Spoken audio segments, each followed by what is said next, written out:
Chairperson Quinlivan, Deputies and Senators of the Disability Matters Committee.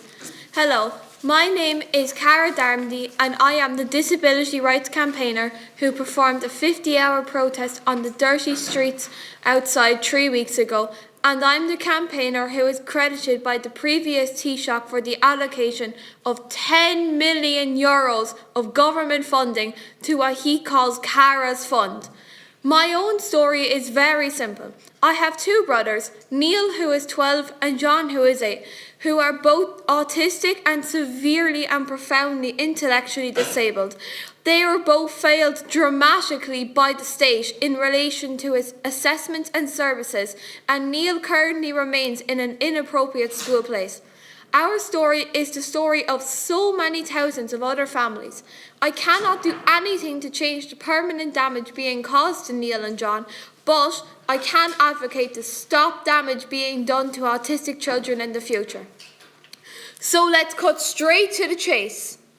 I'm here today to call out the blatant assessments of needs law breaking by the Taoiseach and the government. 3 different Taoiseach have made promises to me to fix this issue, and all of them have dramatically failed. I'd like to introduce my dad, Mark, who can offer important information about AONs and the recruitment of private providers, services and school places, including important suggestions that we recently made to the Taoiseach in our meeting with him. So, let me explain how the government are breaking the law. The Disability Act of 2005, an act created by this House, states that an assessment of needs must be carried out within 6 months, full stop.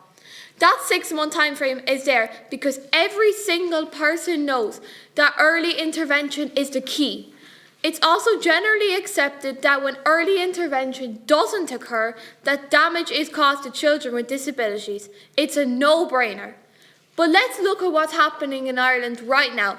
In 93% of cases, children are assessed outside that 6-month time frame. So let's call a spade a spade. The law is being systematically smashed by the government, and this is not a close call. The opposition now believe that a change in the disability law is coming. The 6-month time frame to assess must not be changed. So let me be very clear. I would vigorously resist any negative change to that 6-month time frame, as I believe that it will cause further permanent damage to children. There are presently over 15,000 children left to rot on the HSC assessments of needs waiting list. Shockingly, the HSC revealed that that figure would go to over 25,000 by Christmas time. 25,000! All because the government is asleep at the wheel and acting in a non-emergency mode of action.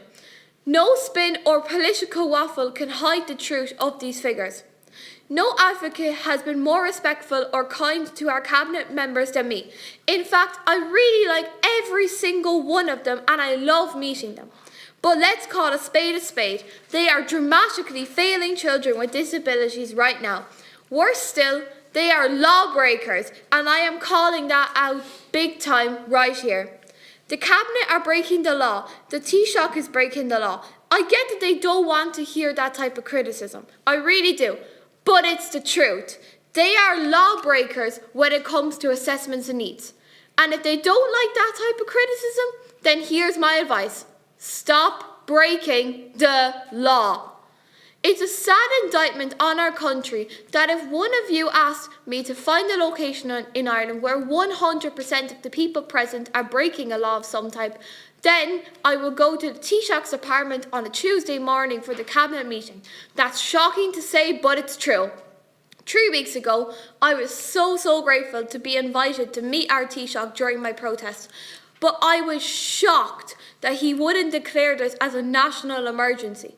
He's breaking the law, and the HSE has now handed him direct evidence that this crisis is totally out of control, with figures to rise by over 10,000 children over the next 7 months.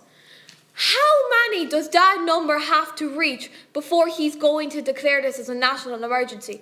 Is it going to be 30,000, 40,000, 50,000? His plans are all medium to long term, but they will condemn those 25,000 children to permanent damage if he persists in this course of action. So my question today for anyone who tries to defend this national crisis will be, what do you propose for the 15,000 children waiting right now? So let's look at the Taoiseach's own words. He says that they are not in a position to currently uphold the law. Seriously? Could you imagine any citizen in this country being allowed to get away with saying such a statement? He also said that it's a technical breach of the law. Could someone please explain to me what that even means? Because I think it's the most ludicrous thing I've ever heard.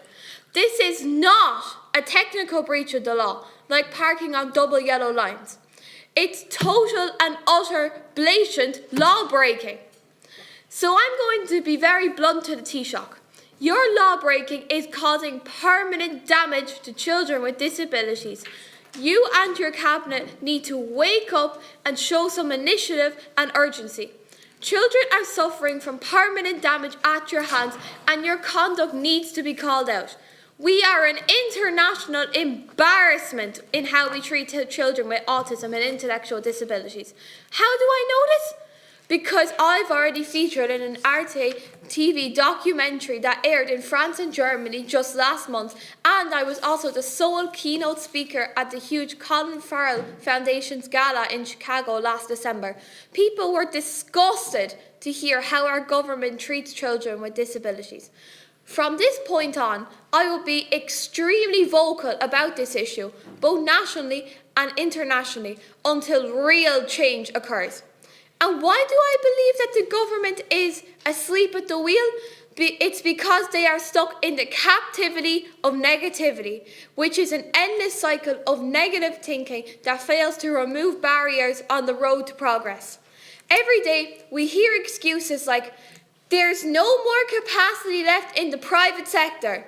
If that's the case, then could someone please explain to me how 37 psychologists wrote to me unsolicited since my protest in the last 3 weeks, just like this email here, offering immediate assessments for my brothers? My message to the Taoiseach today is very, very simple. To immediately declare this as a national emergency and to set up a task force to physically knock on every private psychologist and therapist's door in the country with an emergency request for help, and to dramatically finance Cara's fund, as Simon Harris called it.